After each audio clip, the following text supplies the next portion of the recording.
Jonathan Garber, the master of disaster, here in my very festive and tropical cubicle of doom. As you can see, we're tracking the 2010 hurricane season. I'm dressed for tropical weather.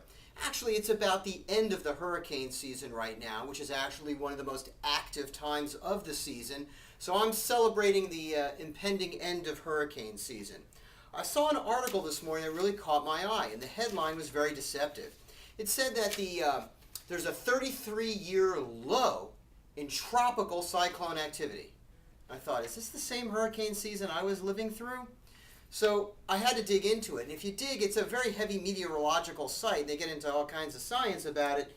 Well, in parts of the Pacific, there's a lull in activity. Of course, we think of the tropics as over here, but all right, it's anything below in the Tropic of Cancer. So they're saying that it's very below, it's a 33-year low in tropical cyclone activity. Tell that to somebody in Indonesia, whatever gets hit with one typhoon, that's all you need is to get hit one time. That's really the core of my message.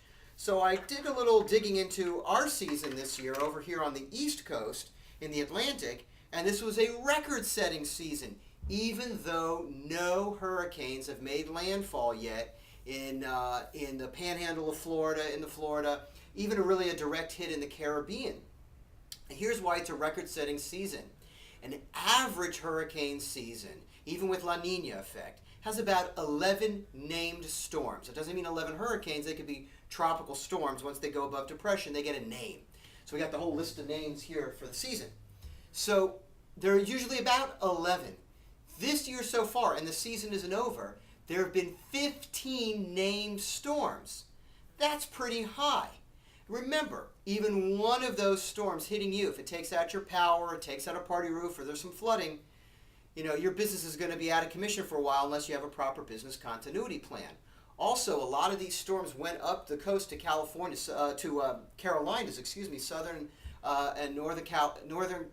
South and North Carolina, did a lot of damage and caused some fatalities. So the heavy rain and wind is enough. It doesn't have to be a hurricane. Here's why it was also a very interesting record-setting season. We had two records set at the same time. When we had Igor, Julia, and Carl, all three hurricanes, this was the first time since, I think, 1926 that we had three hurricanes in the Atlantic at the same time. That's very significant because if these storms combined and form the perfect storm, that would be a monster hurricane. But any one of those by themselves was significant because we had Julia and Carl were both Category 4 hurricanes.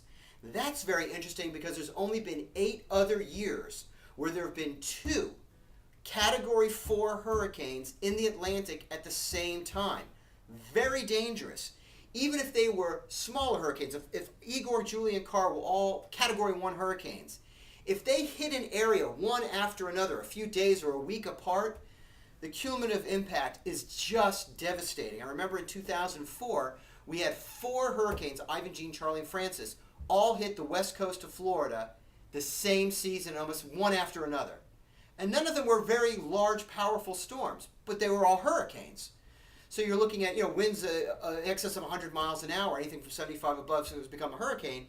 They weren't great hurricanes, but one after another. And there are people there to this day that still have no roof. It's 6 years later, and they've never been able to sort it out because the cumulative effect was just too much. So my message is, you can't just go by a headline. You've got to dig in really deep.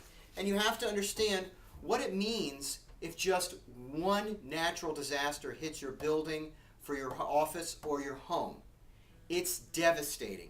If you have the right preparation, you might be the guy who doesn't have to worry about an insurance claim and doesn't lose any clients. And that's key because getting back clients is very, very difficult, particularly in this economy, particularly with the internet, where everybody has competition somewhere else. The other thing I wanted to let you know is that it doesn't have to be a hurricane. It doesn't have to be a big ice storm. It doesn't have to be a big tornado.